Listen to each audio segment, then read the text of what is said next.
Hello everyone, good morning, welcome back to my channel. আশা করি তোমরা সবাই খুব ভালো আছো। আজকে হচ্ছে শনিবার, বাজে সকাল 10টা। এখন থেকে তোমাদেরকে সাথে নিয়ে আজকের ব্লগটা শুরু করছি।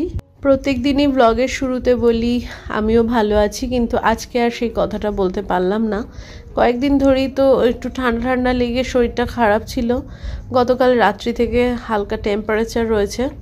এখন সকালবেলা 10টা বাজে। সকাল থেকে আমি কোনো কাজকর্মই করিনি, ঘরে শুয়েই ছিলাম। ওই বাসি জামা কাপড় টাপড় ছেড়ে একটু মাথাটা ধুয়ে এসে ঘরে শুয়েছিলাম। সকালবেলা জলখাবারটা বাইরে থেকে কিনে এনেছে বাবু, তো সেটা খেয়ে আর দোকানে বলে ওষুধ নিয়ে এসেছি।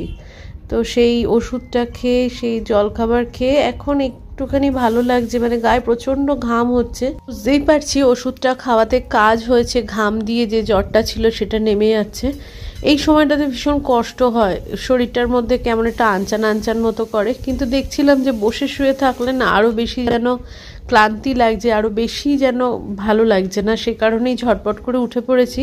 বাবু আলুটা কেটেছিল আলু ভাজা করার জন্য, তো আমি এসে আলু ভাজাটা বসিয়ে ওকে বললাম তুমি তোমার কাজে চলে যাও, আমি বাকি যেটুকুনি আছে করছি।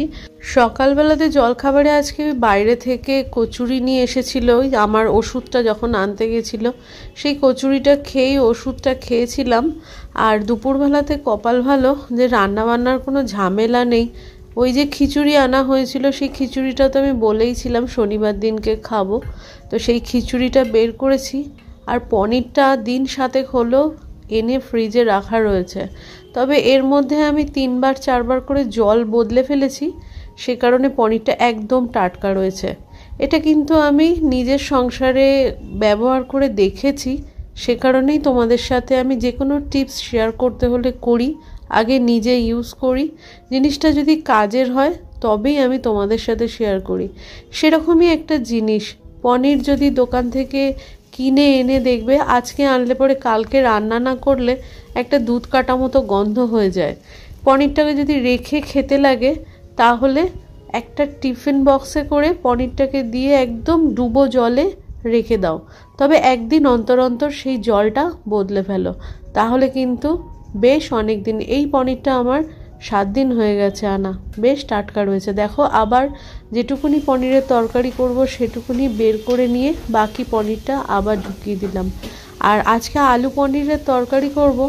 মামামার বাবু যে খুব একটা আলু পনিরের তরকারি খেতে ভালোবাসে এমনটা নয়, এটা করছি ওই রাত্রিবেলা রুটি খাওয়ার জন্য, আর এখন যদি খিচুড়ির সাথে পাশে খায় সেই কারণেই। আলুটা ভাজা করেছি ওই খিচুড়ির সাথেই খাওয়ার জন্য। বিশেষ কিছু কাজকর্ম আজকে আর করতে পারবো না, এই ঘাম দিয়ে জ্বরটা নেমেছে বলেই উঠে রান্নাঘরে এসেছি, না হলে সকাল থেকে শুয়েই ছিলাম। মাম্মামি বাসি ঘরদরগুলো সমস্ত ঝাড়টার দিয়ে বিছানাপত্র সব তুলে দিয়েছে, আর বাবু এই রান্নাবান্নার এদিকটাতেই ছিল। ডিশওয়াশার খালি করেছে, সকালবেলা জল খাবারটা সার্ভ করে দিয়েছে। আর আমি উঠে ওকে বললাম যে তুমি তোমার কাজে যাও, বাকি যেটুকুনি আছে আমি করছি। আমার যে ঘরে মশলাটা বানানো থাকে সেই মশলাটা ফুরিয়ে গিয়েছিল, রান্নাবান্না সেরকম নেই বলে মশলাটা বানিয়ে রাখলাম। সত্যি কথা বলতে শুধু মশলাটা শেষ হয়েছে বলে আজকে বানাচ্ছি তেমনটা নয়, শরীরটা এমনই খারাপ, ভাবছিলাম যে আগামীকাল যদি রান্না করতে না পারি, আজকে নয় ওষুধ খেয়ে ঘাম দিয়ে জ্বরটা ছাড়লো বলে উঠে একটুখানি করতে পারছি, আগামীকাল যদি সেটা না পারি তাহলে তো ওদেরকেই রান্না করতে লাগবে, মানে বাবুকে। তো সেই জন্যে এরকম একটা মশলা যদি বানানো থাকে তাহলে ওই কিছু একটু সবজি ভেজে মশলাটা মিশিয়ে নিলে পরে তরকারিটা রেডি হয়ে যায়। নিরামিষ তরকারি হলে নামাবার আগে একটু ঘি গরম মশলা, আর যদি আমিষ তরকারি হয় তাহলে এই মশলাটা মেশাবার সময়তে তার আগে যদি পেঁয়াজ রসুন ভাজা বা বাটা যেটা মন চায় সেটা মিশিয়ে নিতে পারো। ভীষণ কাজের মশলা, আমি সংসারে এটা ব্যবহার করে ভীষণ উপকৃত হয়েছি। প্রতিটা জিনিসই তাই, পনিরের ক্ষেত্রেও বললাম, এরকম একটা মশলার ক্ষেত্রেও বলছি।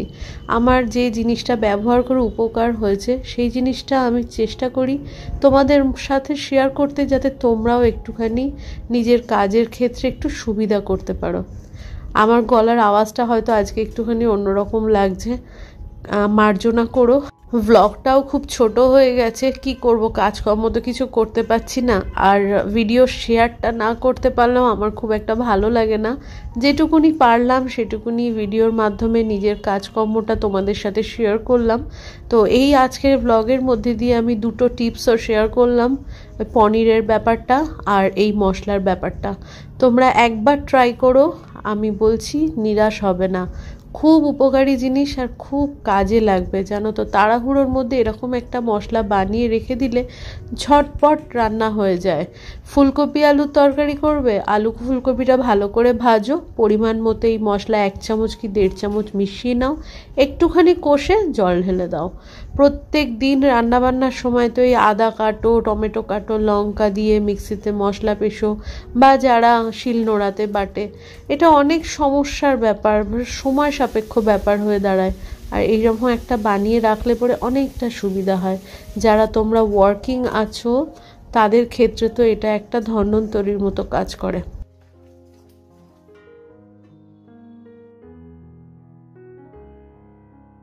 ভেপার নেওয়ার জন্য এইটা নিয়ে আসা হয়েছে। এটা কিন্তু খুব খুব উপকারী জিনিস।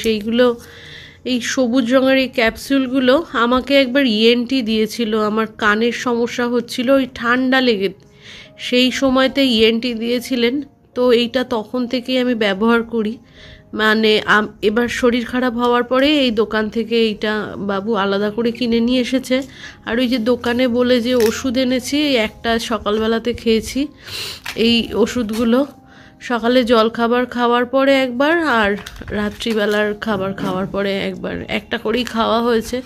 2 দিনের এই ওষুধ দিয়েছে। আর এই ভেপারটা একবারই নিয়েছি।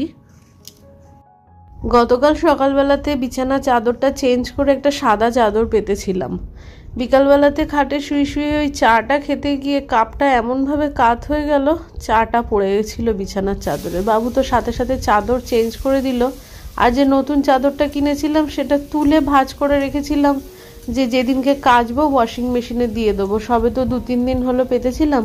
তো হাতের কাছে আর কিছু না পেয়ে ওই নতুন চাদরটাই বাবু আবারও পেতে দিয়েছে। তো এইখানে যাই হোক একটু ভেপার টেপার নিয়েছি। আর এই রান্নাবান্না বলতে আলু ভাজা, আলু পনিরের তরকারি আর মশলাটা রেখে দিয়েছি ঠান্ডা হওয়ার জন্য।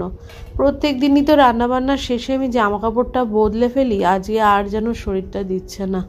আর এই যে খিচুড়ি আর পায়েস, এটাই রয়েছে, মাইক্রোওভেনে গরম করে নেব খিচুড়িটা, সাথে আলু ভাজা করেছি আর এই পায়েসটা। এটা দিয়ে আজকে দুপুরের লাঞ্চটা আমাদের হয়ে যাচ্ছে। রাত্রিবেলাতে রুটি কিনে আনবে বাবু। পনিরের তরকারিটা এবেলাতে আর কেউই খায়নি। রাত্রিবেলাতে রুটি কিনে এনে পনিরের তরকারি আর রুটি দিয়ে আমাদের ভালো মতো হয়ে যাবে। আজকে মিষ্টি নিয়ে এসেছিল, তো এই খাবার দাবারের পরে একটু ওরা মিষ্টি চাইলো, সেটা দিয়ে আমি ব্যাস আজকের মতো আমার কাজকর্ম শেষ। বাকি যাবতীয় সমস্ত কিছু বাবা মেয়ে ওরাই করেছে। জ্বর মতো ভাব থাকলে আমার একটা কষ্ট কি হয় জানো তো, এত মাথা যন্ত্রণা করে, না আমি শুতে পারি না বসতে। আর এইখানে দেখো মাম্মাম আমাকে দেখে হাসছে। আমি ওই নাকের মধ্যে মাস্ক জড়িয়ে রেখেছি, হাঁচি হচ্ছে প্রচণ্ড, সেই কারণে সেটাই আমায় দেখে হাসছে। তো বন্ধুরা, আজকের ব্লগটা এইটুকুনি থাক। তোমরা ভালো থেকো, সুস্থ থেকো। দেখা হচ্ছে নেক্সট ব্লগে। ততক্ষণের জন্য টাটা।